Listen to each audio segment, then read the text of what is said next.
Germany consul general పేపర్లు కొందరు పోయి మలి ముఖ్యమంత్రి యనుమల రేవంత్ సార్ను కలిసిర్రట. తెలంగాణలో మీ షై సర్కారును నమ్మి పెట్టుబడులు పెడితే మా కంపెనీకి చిప్పచేతికి వచ్చేటట్టు తయారైంది. మా కంపెనీ ముల్లే మూట చదువుకొని పోతామని గిట్లా చెప్పేదందుకు పోయినరా, అరుచుకుందాం పాండ్రి.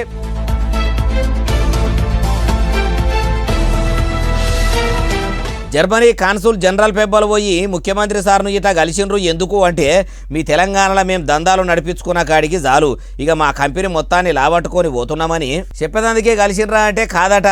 తెలంగాణలో మీ షై సర్కారు ఏలువడిలా హైదరాబాద్ పట్టణంలో పెద్ద గ్లోబల్ కేపాబిలిటీ సెంటర్ను సురువు చేస్తాము, వచ్చే 2 ఏళ్లల్లా 1000 మందికి ఐటీల నౌకర్లు వచ్చేటట్టు ఎగురం చేస్తామని చెప్పిర్రట.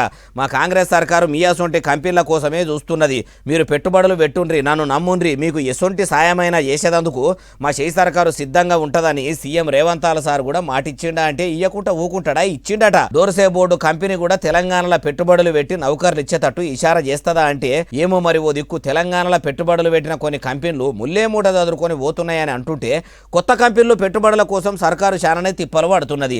అసొంటి యాళ్ళ ఇసొంటి కంపెనీలు ముంగటికొచ్చి పనులు ముంగట వేసుకుంటాం అనుడు చూస్తుంటే పెట్టేటట్టే ఉన్నారని అనిపిస్తున్నదట.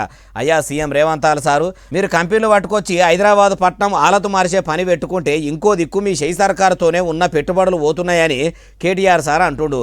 ఆయన మాట అబద్ధం కావాలంటే ఈ ఒక్క కంపెనీ అన్న బందోబస్తు పని చేసేటట్టు చేసి 1000 మందికి నౌకర్లు వచ్చేటట్టు చూడండి, అప్పుడు ఏం మాట్లాడతారో చూద్దామంటారు ఈ ముచ్చటిన్నోళ్ళు.